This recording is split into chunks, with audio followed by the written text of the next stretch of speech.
Hello and welcome to World Talks here on TVP World. I'm your host Benjamin Lee, and please join me and my guests on this next interview.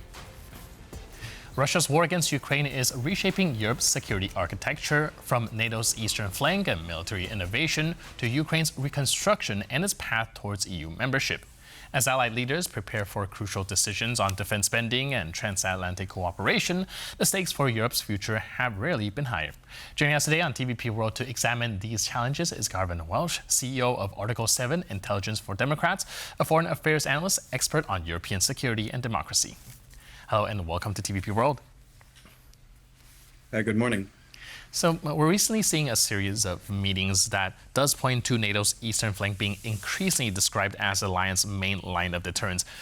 Is Europe finally adjusting to reality of long-term confrontation with Russia, or do you think that it is still in a phase of reacting rather than preparing? I think that increasing numbers of countries in Europe are understanding there is a long-term confrontation with Russia. They're increasing their defense budgets, they're making alliances, they're starting to make contingency plans for operating without the United States if that's needed. Europe is adapting slowly, perhaps too slowly, but it's definitely adapting. You're seeing countries like the Nordic Baltic 8, the UK, Poland, strongly reinforcing their defense posture. You are also seeing increased budgets in places like Germany, which will come through in the next few decades, and you're seeing an important effort by the French to strengthen their strategic culture, even though they have some fiscal difficulties.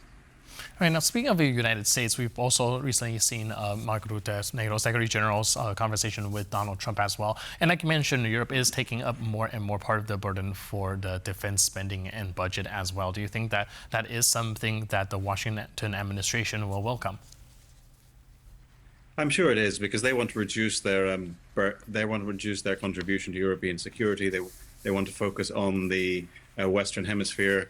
They don't seem to be particularly keen to play the role that the United States has played historically of protecting European security. While this is a mistake, it's nevertheless the reality of Washington's position under this administration. And obviously they're hoping to sell Europe weapons. Now, how much these contracts will actually turn out to be worth in practice is another matter, because the United States has a lot of stockpiles to fill back after the war in Iran. The number of missile interceptors is very low, the number of Tomahawks is very low, and it's not clear whether we can rely on timely delivery of American equipment.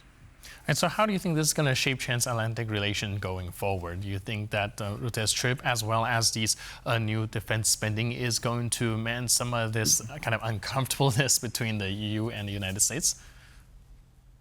Well, Rutte's got his job. He's got to go and flatter Trump. He has to make things look as smooth as possible. The way to do that is to present him with pictures and numbers. But the reality is, with this administration, there are always going to be frosty relationships between the US and European countries and European institutions. They are both structurally anti-European in the person of J.D. Vance, for example, and also unreliable when we're talking about Trump himself. You can't actually do a deal with Trump because he never sticks to his word, as the Iranians indeed found out.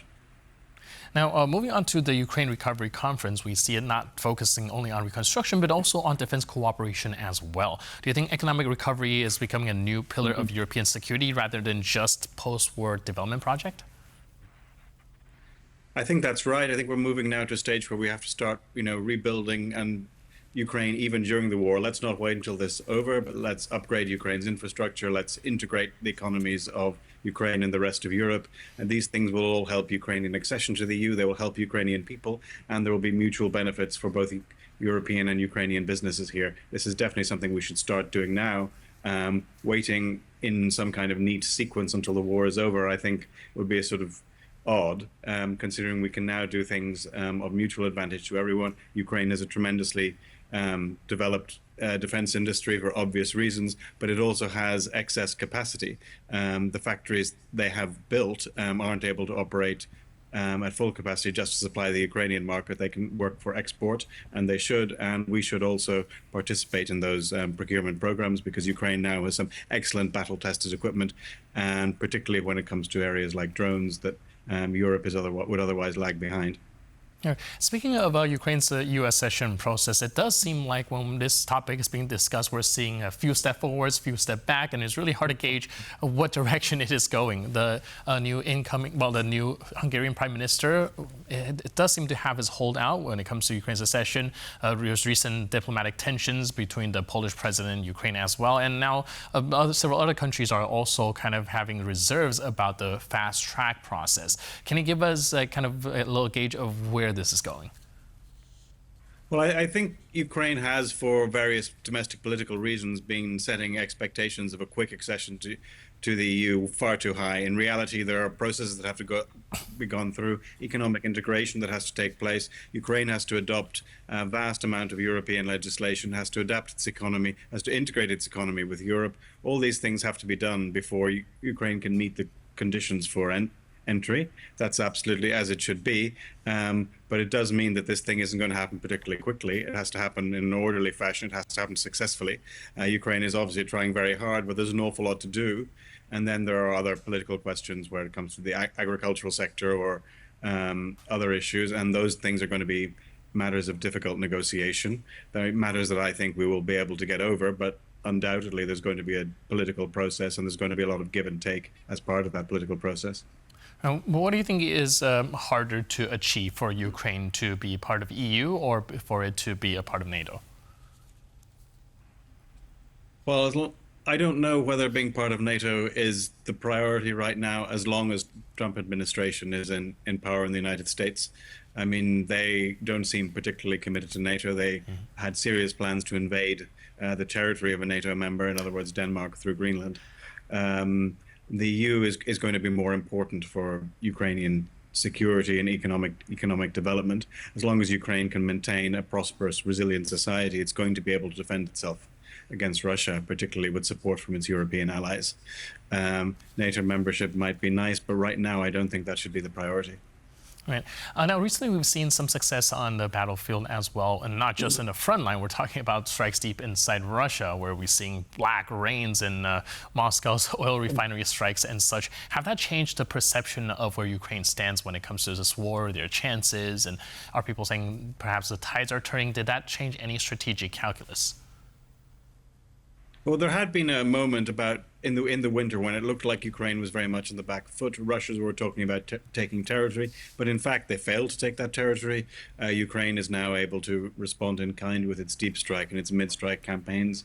This is showing that those people who have supported Ukraine throughout have been right, and that this is a viable cause, and they're able to hold their own, and they're able to put significant pressure on Russia. They're able to cut off fuel and other supplies to Crimea, which is making it difficult for the Russians to hold that territory, and they're able to bring the war to Moscow. That should hopefully start to concentrate minds among the Russian elite, and they should start asking questions.